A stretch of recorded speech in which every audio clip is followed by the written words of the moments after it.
샬롬! 영종중앙교회 청소년부 예배에 오신 여러분을 주님의 이름으로 환영합니다. 매일 묵상, 큐티하는 청소년, 매일 감사의 내용 3가지 적기, 매일 기도, 잠자기 직전 1분 기도, 눈 뜨자마자 1분 기도, 매일 말씀을 묵상하고 감사하며 기도하는 청소년이 됩시다. 7, 8호로 큐티를 시작합니다. 그동안 소홀해졌던 묵상 생활을 다시 회복해서 묵상하는 청소년이 됩시다. 큐티 인증 콘테스트를 합니다. 묵상한 내용 또는 사진을 목사님께 보내주세요. 참여하는 모든 친구들에게 선물을 드립니다. 7월 25일 주일부터 7월 31일 토요일까지 Walking Faith 승리하는 믿음의 여정이라는 주제를 가지고 온 가족 여름 성경학교를 진행합니다. 무더운 날씨로 인해 지치고 힘든 우리 친구들의 마음을 이번 온 가족 여름 성경학교를 통해서 다시 회복하는 시간을 함께 가져요. 청소년부 교회 예배는 1부 오전 9시, 2부 오전 10시 30분, 3부 오후 12시입니다. 우리 교회는 코로나 예방을 위해 방역 수칙을 철저히 지키는 모범적인 교회입니다. 이 시간 마음과 정성을 다해서 예배하겠습니다. 사도신경으로 우리의 신앙을 고백드립니다. 나는 전능하신 아버지 하나님, 천지의 창조주를 믿습니다. 나는 그의 유일하신 아들, 우리 주 예수 그리스도를 믿습니다. 그는 성령으로 잉태되어 동정녀 마리아에게서 나시고 본디오 빌라도에게 고난을 받아 십자가에 못 박혀 죽으시고 장사된 지 사흘 만에 죽은 자 가운데서 다시 살아나셨으며 하늘에 오르시어 전능하신 아버지 하나님 우편에 앉아 계시다가 거기로부터 살아있는 자와 죽은 자를 심판하러 오십니다. 나는 성령을 믿으며 거룩한 공교회와 성도의 교제와 죄를 용서받는 것과 몸의 부활과 영생을 믿습니다. 아멘. 샬롬. 우리 사랑하는 영종중앙교회 청소년부 친구들과 이 시간 온라인으로 예배하는 모두를 주님의 이름으로 환영하고 축복합니다. 이 시간 우리의 마음을 다하여서 하나님을 예배하고 그 하나님께 우리의 최고의 모습으로 하나님을 기뻐하였으면 좋겠습니다.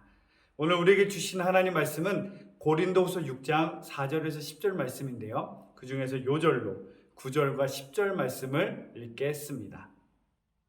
무명한 자 같으나 유명한 자요, 죽은 자 같으나 보라 우리가 살아있고 징계를 받는 자 같으나 죽임을 당하지 아니하고 근심하는 자 같으나 항상 기뻐하고 가난한 자 같으나 많은 사람을 부유하게 하고 아무것도 없는 자 같으나 모든 것을 가진 자로다. 아멘. 살아계신 하나님의 말씀입니다. 우리의 마음을 주님께 드립니다. 저는 예수를 믿어 구원받았습니다. 저는 예수를 믿어 하나님의 자녀 되었습니다. 눈을 열어 주님의 말씀 안에 있는 놀라운 진리를 보고 깨닫길 원합니다. 아멘으로 순종하여 하나님께 영광 돌리는 삶을 살겠습니다. 역설적인 은혜라는 말씀의 제목으로 오늘 함께 은혜를 나누고자 합니다. 여러분, 역설, 모순, 영어로는 패러독스라고 하죠. 이 역설, 모순의 의미는 뭐죠? 중국 초나라에 창과 방패를 파는 상인이 있었습니다. 그 상인이 창과 방패를 팔며 이렇게 말합니다. 이 방패로 말할 것 같으면요, 어떤 것도 다 막을 수 있는, 어떠한 창도 이 방패는 뚫을 수 없는 아주 단단한 방패입니다. 그러면서 또 옆에 있는 창을 들고서는 이렇게 말합니다. 이 창으로 말할 것 같으면요, 얼마나 끝이 단단하고 날카로운지 못 뚫는 물건이 없습니다. 여러분, 그러면은 아무것도 뚫지 못하게 막는 방패와 모든 것을 다 뚫을 수 있는 창이 함께 부딪히면 어떻게 된다는 거죠? 바로 이 상황을 말하는 거예요. 이처럼 말이 안 맞는 상황을 모순이라고 말해요. 창모, 방패순. 이 초나라의 이 장사꾼이 팔았던 방패와 창의 모습과 같은 앞뒤가 맞지 않는 이 역설적인 상황을 우리는 모순이라고 말하고 있습니다. 여러분, 이 세상이 바로 그래요. 우리가 생각하는 것처럼 이성과 합리적으로만 이 세상이 굴러가지가 않습니다. 우리가 만나는 일상, 우리의 삶이 우리가 생각하는 논리와 계획과 생각처럼 1 더하기 1은 숫자 2가 된다는 이 단순한 공식처럼 우리의 인생과 삶이 펼쳐지지가 않는다는 거예요. 우리가 상상하지 못한 뜻하지 않은 모순된 역설된 일이 많은데, 오늘 말씀을 통해서 하나님 주시는 역설의 은혜를 우리가 바로 깨닫기를 원합니다. 행복 패러독스가 바로 그렇습니다. 우리가 생각하는 부자는 어떤 삶이죠? 어떻게 해야 행복한 삶이 된다고 생각을 하죠? 부자가 되면, 잘 살게 되면, 그리고 공부 잘해서 좋은 데만 가면 우리는 행복해질 거라는 생각을 가지고 살고 있지 않습니까? 대다수의 세상 사람들은 그치, 돈 많이 버는 거, 편하게 사는 거, 잘 사는 거, 학벌 좋은 것, 그것이 행복이라고 말하는 세상이지만, 주목할 것은 유럽에 있는 신경제재단의 행복지수 결과가 정말 주목할 만한 사실입니다. 바로 이 전 세계에서 행복지수를 조사한 결과 1위를 차지했던 나라가 어디였냐면 부탄이라는 나라였어요. 부탄이라는 나라는 어떤 나라냐? 중국과 인도 사이에 있는 히말라야 산막에 있는 산악국가, 아주 척박하고 조그만 나라, 부유한 나라하고는 전혀 상관이 없는, 어떻게 보면 가난한 나라, 약한 나라임에도 불구하고 그 나라가 가장 행복한 나라라는 결과가 나왔습니다. 그곳에서 부탄에 있는 사람들에게 100명 중 7명, 7명의 사람꼴로 당신은 행복한가요? 물었을 때 그 많은 사람 중에 행복하다는 말을 했다고 합니다. 여러분, 행복하시나요? 우리가 생각하는 이 행복의 기준과 다르다는 거예요. 우리의 인생이 이러한 역설적인 모순적인 모습으로 가득하다는 사실을 기억해야 돼요. 오늘 말씀에도 이런 역성적인 하나님의 은혜가 담겨져 있음을 보게 됩니다. 지난주에 보았던 고린도 12장 9절과 10절에도 그런 하나님의 은혜가, 역설적인 은혜가 담겨져 있지 않았나요? 나에게 이르기를 내 은혜가 내게 족하도다. 이는 내 능력이 약한 데서 온전하여짐이라 하신지라. 그러므로 도리어 크게 기뻐함으로 나의 여러 약한 것들에 대하여 자랑하니니 이는 그리스도의 능력이 내게 머물게 하려 함이라. 아멘. 여러분, 인간적인 관점에서는 어떻게 이게 은혜인지 이해가 되지 않습니다. 세상적인 상식과 관점으로는 받아들일 수 없습니다. 내가 내 욕심은 다 버려놓고 하나님을 위해서 복음에서 열심히 증거하고 살아가고 있는데, 하나님 그런 부족함 없게 건강도 주시고 잘 도와주셔야죠. 이런 육체의 가시 고쳐주지도 않고 어떻게 된 겁니까? 근데 하나님은 분명하게 말씀합니다. 내게 은혜가 족하도다. 약한 데서 온전하여짐이라.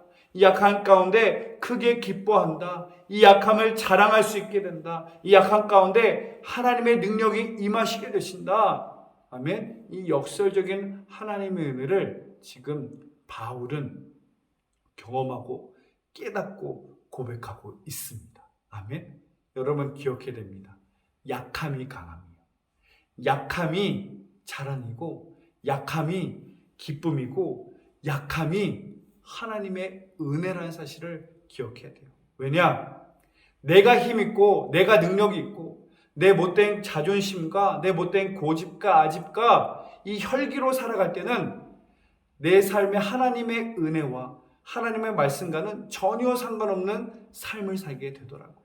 근데 이 못된 혈기와 자존심, 내 힘이 내려놓는 순간, 가장 바닥에 가장 낮은 곳으로 연약해지는 순간, 하나님은 우리의 빈 공간을, 우리의 빈 삶을 하나님의 은혜로 채우기 시작하시고요.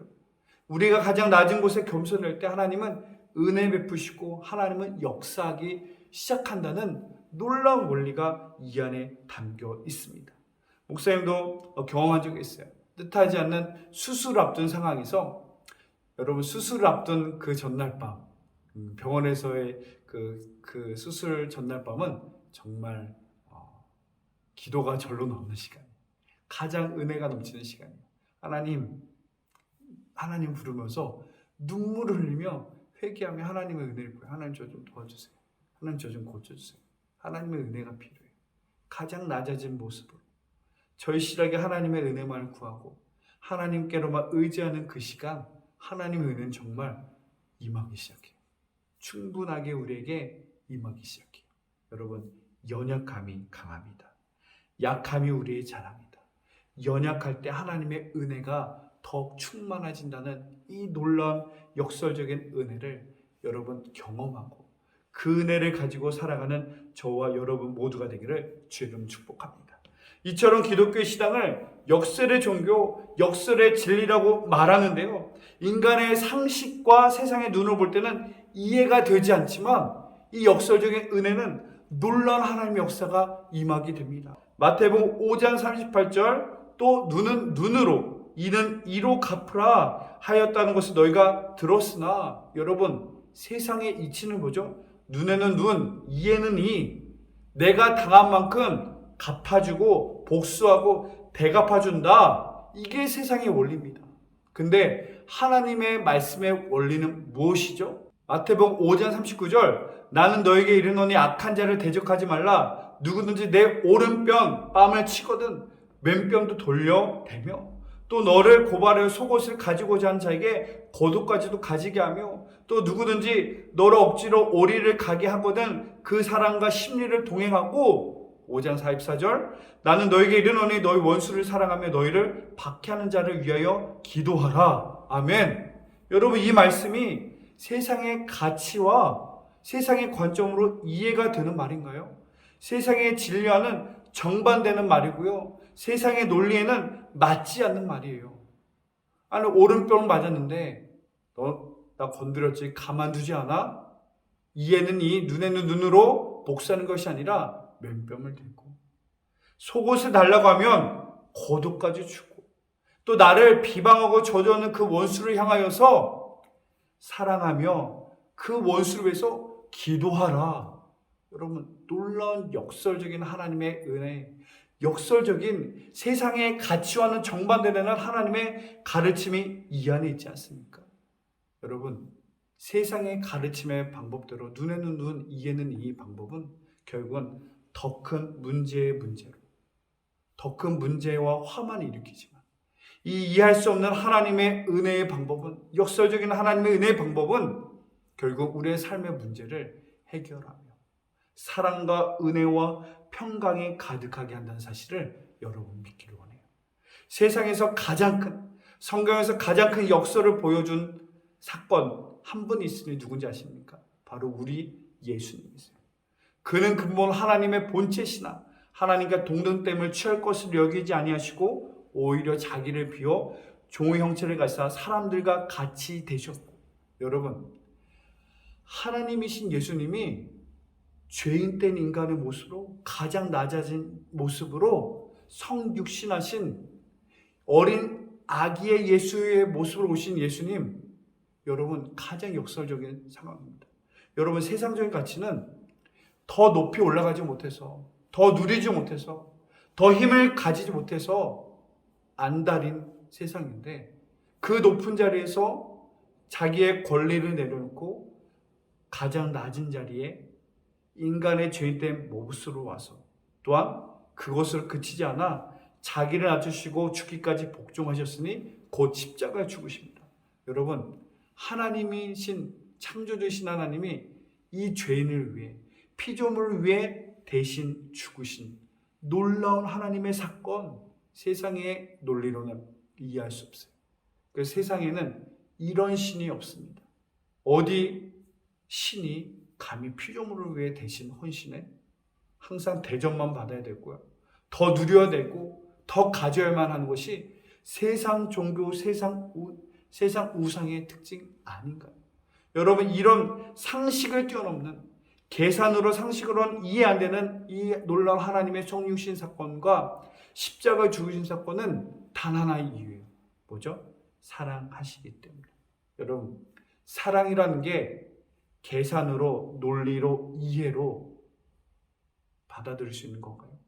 기계가, 로봇가 이런 사랑의 심정을 가지고 낮아짐, 희생, 헌신의 모습을 이해하고 받아들일 수 있을까요? 아닙니다. 이 놀라운 사건은 사랑 때문이고 이 역설적인 하나님의 은혜의 가치가 너무나 소중하고 귀하다는 사실을 여러분 기억하시기를 바랍니다. 아멘. 우리는 이 놀라운 하나님의 사랑과 은혜를 받은 하나님의 자녀이기 때문에 우리는 그 십자가를 증거하는 삶, 그 십자가를 전하는 삶을 살아가야 되지 않겠습니까? 세상에서 여러분 강함으로 이기려고 하지 마세요. 성경은 말합니다. 약함이 강합니다. 여러분 세상에 싸워서 부해야지, 돈 가져야지, 명예를 가져야지만 세상을 이길 수가 있다는 것이 아니에요. 가장 낮아진 모습으로 그 자리에서 하나님의 은혜를 살아가는 그 사람이 승리의 주인공이 될 줄로 믿습니다. 오늘 본문의 말씀에서는 이 십자가 복음을 위해 살아갔던 바울이 이 하나님의 놀라운 역설적인 은혜를 경험하고 체험하며 소개하고 있습니다. 오늘 본문의 말씀 6장 4절에서 5절 말씀을 읽을게요. 오직 모든 일에 하나님의 일꾼으로 자천하여 많이 견디는 것과 환난과 궁핍과 고난과 매 맞음과 갇힘과 난동과 수고로움과 자지 못함과 먹지 못한 가운데서도 아멘 그리스도의 복음을 일꾼으로 살아온 바울이 겪어온 일들을 말하고 있습니다. 여러분 바울은 세상에 자랑들을 다 내려놓고 복음 증거자로 살아가고 있어요. 말씀을 증거자로 살아가고 있어요. 근데 그게 그에게 닥친 삶의 현실은 뭐죠? 환난과 궁핍과 매맞음과 수고로움과 먹지 못함이. 아멘. 그리스도인 때문에 겪는 고난을 말하고 있습니다. 세상은 굳이 왜 사서 고생을 하냐? 예수 믿어서 왜 그러냐? 이해할 수 없는 그의 믿음의 삶의 모습이지만 여러분 기억해야 돼요. 예수님 때문에 겪는 고난의 결국은 가장 큰 영광과 축복이라는 거예요. 여러분에게도 이 믿음 때문에 이 복음을 증거하기 위해서 말씀대로 살기 때문에 겪게 되는 이런 거룩한 고난을 겪기를 바랍니다. 여러분 우리가 고난이라고 할 때 자꾸 착각을 해요. 내가 잘못해서 내가 실수해서 내 욕심과 정욕 때문에 겪게 된 문제를 고난이라고 생각하는데 그거는 내 잘못이에요. 그건 내가 마땅히 책임을 져야 되죠. 여기서 바울이 겪는 고난은 내 실수와 잘못과 내 정욕에 인한 그런 고난이 아니라 하나님의 말씀대로 살기 때문에 그 십자가 복음을 전하기 때문에 겪게 되는 고난인데 그 고난이 당장은 고난이지만 결국은 놀라운 하나님의 은혜와 축복과 영광이 있음을 우리는 기억해야 합니다. 이어서 6절 7절 깨끗함과 지식과 오래 참음과 자비함과 성령의 감화와 거짓이 없는 사랑과 진리의 말씀과 하나님의 능력으로 의의 무기를 좌우에 가지고 이런 바울이 고난과 억압과 매맞음과 배고픔 속에서도 그는 어떻게 이 상황을 이겨냅니까? 바로 7절에 진리의 말씀과 하나님의 능력으로 무기 삼았다는 거예요. 하나님의 말씀을 하나님의 은혜를 나의 자랑으로 나의 능력으로 살아갔기 때문에 그런 인생의 환난과 어려움을 아픔을 이겨낼 수 있었다는 거예요. 여러분에게도 여러분 하나님의 말씀을 따라간 삶의 결국은 승리예요. 그 하나님의 말씀이 우리에게 이겨낼 힘과 능력을 주기 때문에 그래서 우리는 하나님의 말씀으로 하나님의 은혜와 능력을 우리의 능력으로 삼아 승리해야 되는 줄로 믿습니다. 그런 승리의 삶을 살았을 때 바울이 놀라운 역설적인 하나님의 은혜를 경험합니다. 8절과 10절 영광과 욕됨으로 그러했으며 악한 이름과 아름다운 이름으로 그러했느니라. 우리는 속이는 자 같으나 참되고 무명한 자 같으나 유명한 자요 죽은 자 같으나 보라 우리가 살아있고 징계를 받은 자 같으나 죽임을 당하지 아니하고 근심한 자 같으나 항상 기뻐하고 가난한 자 같으나 많은 사람을 부유하게 하고 아무것도 없는 자 같으나 모든 것을 가진 자로다. 아멘. 오늘 읽었던 이 역설적인 하나님의 은혜 고린도서 6장 8절 10절의 이 말씀을 많은 성서학자들은 뭐라고 말하면 감동적인 역설이다. 아름다운 역설이다. 여러분 유명한 자 같으나 무명한 자 같으나 유명한 자요, 죽은 자 같으나 살아있는 자요, 근심한 자 같으나 기뻐하는 자요, 제일 가난한 자 같으나 모든 것을 가지고 또한 다른 사람도 부유케 하는 가장 많은 것을 가진 자다. 이 놀라운 역설의 은혜를 바울은 깨닫고 경험했던 거예요. 바로 우리도 그래요. 무명한 자 같으나 여러분, 하나님의 말씀대로 살아가는 거, 하나님의 뜻대로 살아가는 그 사람은 하나님이 인정하시는 유명한 사람이 돼요. 그리고 죽은 것 같으나 살아있는 자, 바로 예수님이 내 안에 살아있는 자다. 또한 징계를 받은 자 같으나 여러분, 내 안에 살아계신 예수님 말미암아 가장 큰 평강과 은혜를 누리는 자, 또 근심한 자 같으나 하나님의 놀라운 기쁨과 영광으로 가득한 사람, 세상에서 제일 찌질이 가난한 사람인 것 같지만 세상에 줄 수 없는 모든 것을 가진, 그리고 나만 부유한 삶이 아니라 다른 이도 부유케 하는 모든 것을 가진 사람, 바로 하나님을 믿고 따르는 사람, 그 하나님을 나의 주인으로 삼는 사람, 그 사람을 말하고 있어요. 하나님은 나의 주인으로 삼고 말씀은 내 인생의 주인으로 삶으며 그 말씀을 따라가는 삶의 결국은 별 볼 일 없는 사람인 줄 알았더니 결국은 세상이 감당하지 못할 놀랍고 위대한 믿음의 사람이었다라고 말하고 있습니다. 여러분, 저와 여러분이 그러한 믿음의 주인공 되기를 원해요. 아니, 그냥 봤을 때는 별 볼 일 없는 사람인 줄 알았는데 나중에 보고 나니 정말 세상이 감당하지 못할 영향력을 가진 사람, 정말 세상이 감당하지 못할 놀라운 하나님의 영광 역사를 감당하는 사람, 그 주인공 되기 원합니다. 그러기 위해서 우리는 하나님을 내 인생의 주인 삼아야 돼요. 말씀을 내 인생의 기준 삼고 하나님 말씀을 따라 살아가며 그 말씀과 하나님의 은혜를 내 삶의 능력으로 살아가는 사람, 그 사람이 바로 이 역설적인 놀라운 하나님의 은혜를 누리는 삶이 될 줄로 믿습니다. 우리 한 분을 소개하겠습니다. 너무나 유명한 분이죠. 찬양 사역자 송명희 자매님이 쓴 그 찬양이 있죠. 나 가진 재물 없으나, 나 남이 가진 지식 없으나, 나 남에게는 건강 있지 않으나, 나 남이 없는 것 있으니, 나 남이 못 본 것을 보았고, 나 남이 듣지 못한 음성을 들었고, 나 남이 받지 못한 사랑을 받았고, 나 남이 모르는 것 깨달았네. 공평하신 하나님이 나 남이 가진 거 없지만 공평하신 하나님이 나 남이 없는 것 갖게 하셨네, 깨닫게 하셨네. 할렐루야. 이 송명희 자매님은 중증 뇌성마비 환자로 태어났습니다. 실제로 가진 게 별로 없어요. 제대로 배우지 못했습니다. 건강하지도 못해요. 그러나 이 놀라운 하나님의 말씀과 이 하나님의 은혜를 경험했더니 이 역설적인 은혜를 체험한 거예요. 나 남이 가진 거 없으나 세상이 줄 수 없는, 가질 수 없는 은혜를 가졌고요. 공평하신 하나님이 정말 세상에 줄 수 없는 놀라운 은혜를 그에게 주셨다. 여러분, 우리 하나님을 주인으로 삼는 삶, 이 말씀을 따라간 사랑하는 삶은 정말 세상이 감당하지 못할 놀라운 믿음의 사람이 될 것입니다. 눈에 보이는 세상의 가치를 따라가는 사람이 아니라 우리는 이 세상의 가치에 거슬러서 하나님의 말씀의 가치를 따라 살아가는 삶, 그러한 그리스도인 되기를 원합니다. 세상이 감당하지 못한 하나님의 은혜를 가지고 살아가는, 하나님의 주인 되신 삶을 살아가는 여러분 되시기를 주의 이름으로 축복합니다. 기도하겠습니다. 사랑의 하나님, 감사합니다.